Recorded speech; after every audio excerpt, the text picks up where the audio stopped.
It's an overcast day here in California where the clouds and mist tend to make a walk on the beach feel almost like a fantasy, and in fact, seems to induce in me a state of reverie where I start to daydream and get lost in thought. I started pondering some of the mystics of the past who are all but forgotten in our modern age, but whose teachings persist in occult and esoteric circles that still do not subscribe to the mainstream and continue to acknowledge the existence of not only the mind and body, but of the spirit as well. Being an anthropologist, I'm oftentimes shunned by my academic peers because I stubbornly reject their, as of yet, unproven hypothesis for how humanity came to be, which not only subscribes to an overly materialistic, scientifically dubious theory for how and where human life originated and evolved, but rejects the age-old belief in the human soul.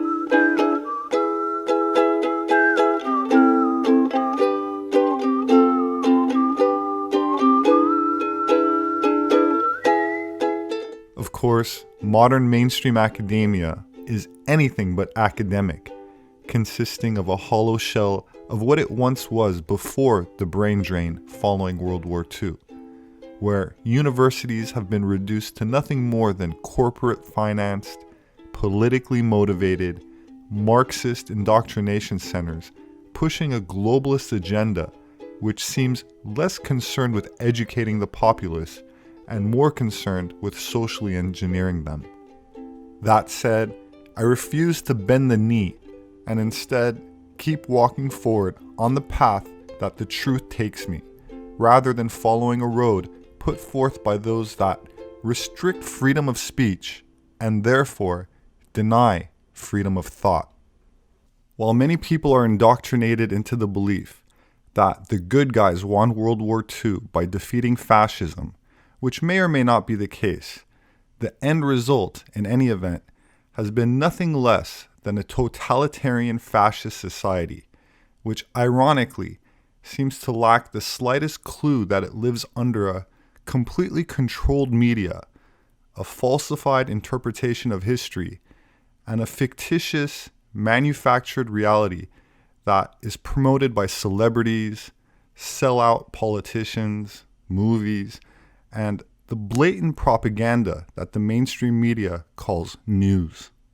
While we are told that we now stand at the pinnacle of human achievement and progressivism, the truth seems to indicate that we've actually digressed over multiple generations, devolving technologically, culturally, and spiritually towards a transhumanist agenda that promises enhanced longevity and cognition, but in actuality resembles eternal slavery for the human species.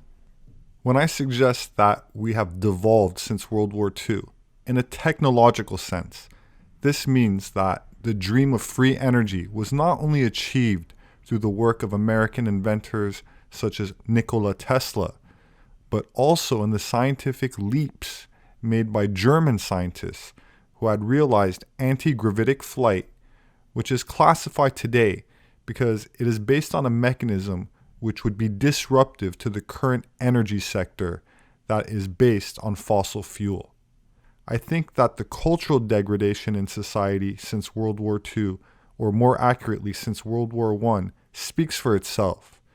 But it is some of the lesser known spiritual and esoteric beliefs of the 19th and early 20th century that is the topic of today's episode.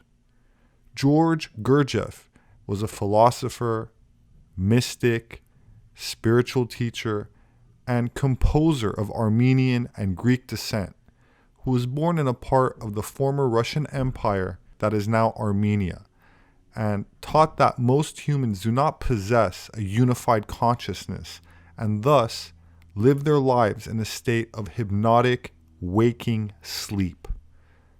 This concept is mirrored in certain interpretations of the Bible or Old Testament, when humanity was said to have fallen from a higher state of consciousness, symbolically rendered in the story of Adam and Eve being expelled from the garden.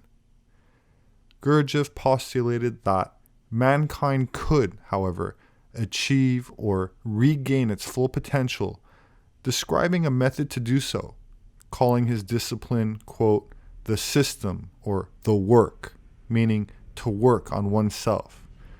According to his principles and instructions, the most effective method for awakening one's consciousness unites three ancient methods utilized by Sufis, monks, and yogis, which is why he referred to it as the fourth way. Gurdjieff argued that many of the existing forms of religious and spiritual tradition on earth had lost their connection with their original meaning and vitality, and so could no longer serve humanity in the way that had been intended at their inception. As a result, humans were failing to realize the truths of ancient teachings and were instead becoming more and more like automatons, susceptible to external control.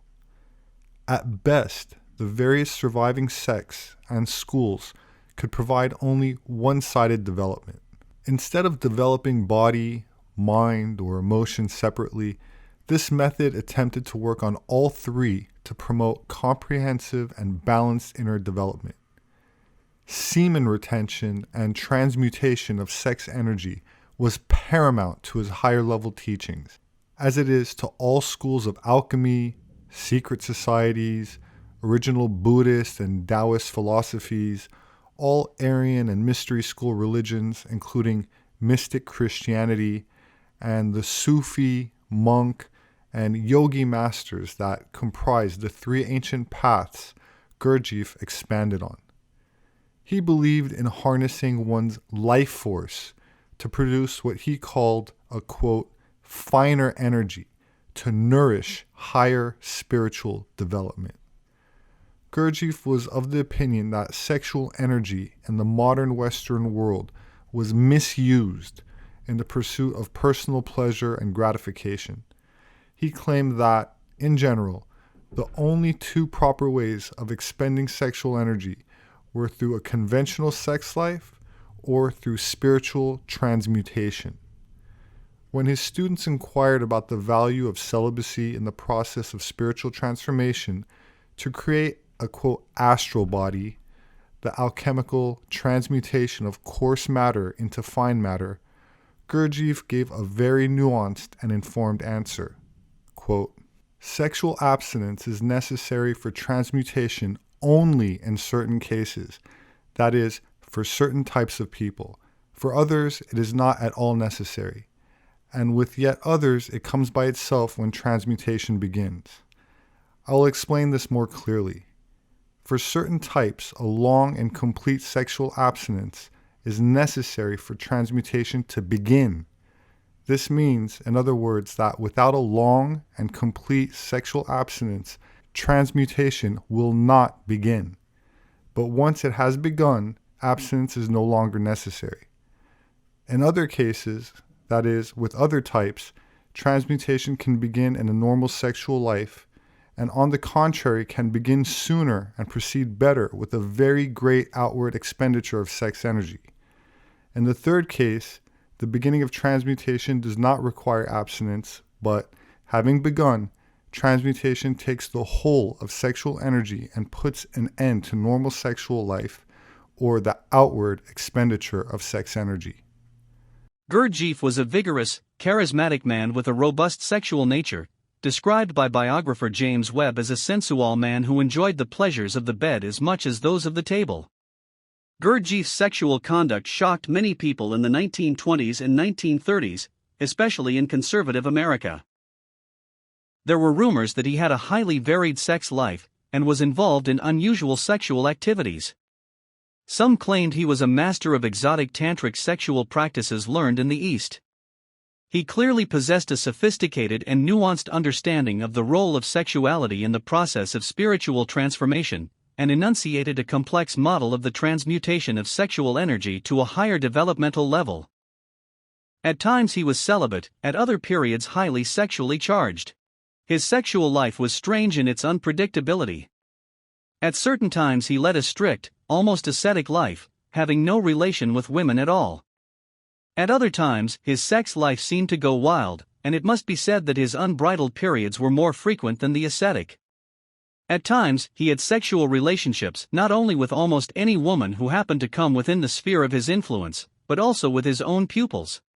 Right work on oneself, Gurdjieff taught, begins with the creation of a permanent center of gravity, a task which is supported by the correct use of sexual energy. The role of the sex center in creating a general equilibrium and a permanent center of gravity can be very big. Almost everyone who met Gurdjieff was struck by his powerful personality and commanding presence. Together, his physical attributes, personal magnetism, and immense knowledge created an impression of great strength and mastery. Gurdjieff possessed an enigmatic quality and a mystique that set him apart from other men. The widely held belief that he possessed hypnotic and psychic powers only deepened his aura of mystery. His alleged use of these abilities as part of his teaching, condemned in some traditional spiritual circles, has always been a source of controversy. Gurdjieff possessed an undeniable personal power and magnetism. The sheer force of his presence made a lasting impact on others. Student Henriette Lons describes the impression Gurdjieff made at their first meeting. "I was struck by the impact of his force, very quiet, calm and controlled, yet almost frightening, but more than anything by the degree of his total presence, a presence which I felt extended to the tips of his fingers. It gave meaning to all his movements, which seemed so much more alive than ours. As alive as those of a cat or a tiger. I also felt very strongly his vast generosity, a generosity which I would call superhuman." Of course, Gurdjieff also addressed non-carnal techniques for cultivating bioelectromagnetic energy, otherwise known as chi, ki, prana, or vril. For example, he noticed that the completion of small, voluntary tasks with focus gives one immense power, confidence, charisma, and magnetism. Quote, "To undertake voluntary aim and to achieve it gives magnetism and the ability to do. It is gained only through conscious labor and intentional suffering, through doing small things voluntarily. Make some small aim your God, and you will be going toward acquiring magnetism. Like electricity, magnetism can be concentrated and made to flow." Gurdjieff's teaching addressed the question of humanity's place in the universe and the importance of developing latent potentialities, regarded as our natural endowment as human beings, but rarely brought to fruition. He taught that higher levels of consciousness and higher bodies exist, how to increase and focus attention and energy in various ways, and also taught his pupils sacred dances or movements that they perform together as a group.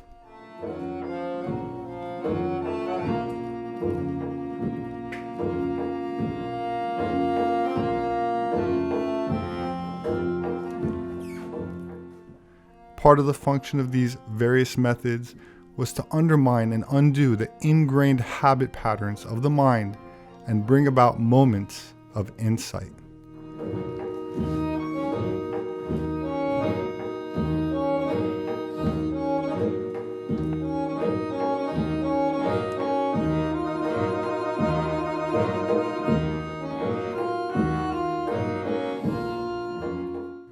Gurdjieff also emphasized self-observation in his students, and although he never used the term fourth way in his writings, after his death, his students published a book titled The Fourth Way, based on his work. That said, here's a short but entertaining excerpt from Alan Watts commenting on Gurdjieff and his sacred dance. Could I hear any comments on any opinions about Gurdjieff. Gurdjieff was a magnificent old rascal who lived a joyous life, and most of his disciples lived extremely restricted, rigid, and serious lives, because the object of Gurdjieff's method was to weed out those who understood from those who do not. And those who understood went away, and those who did not understand remained.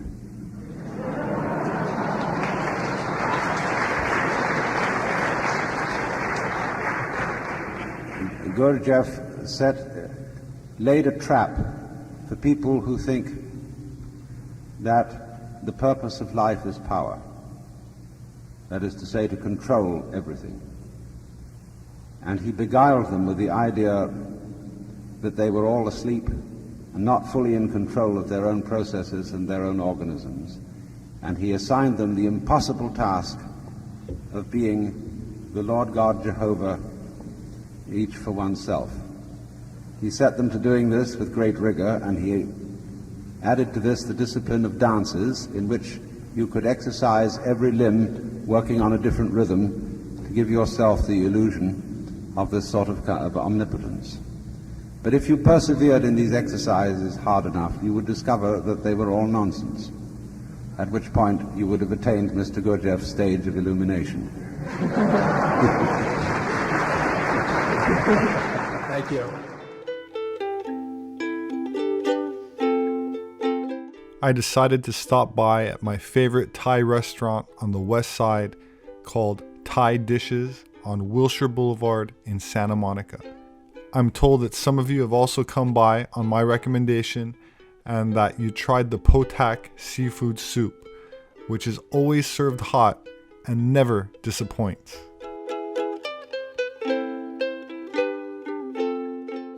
I followed it up with an order of pad ki mao, which is flat noodles and shrimp, spicy and very delicious. I wanted to thank all of you for the support and hope everyone enjoyed this episode. I'll see you next time. My name is Robert Sepehr. I'm an anthropologist. My published work is available on Amazon and through all other major book outlets. If you'd like to support my work, you can do that through patreon.com. There should be a link in the description. Please subscribe for future updates. Leave your thoughts below. Have a wonderful weekend, and I hope to see you again soon.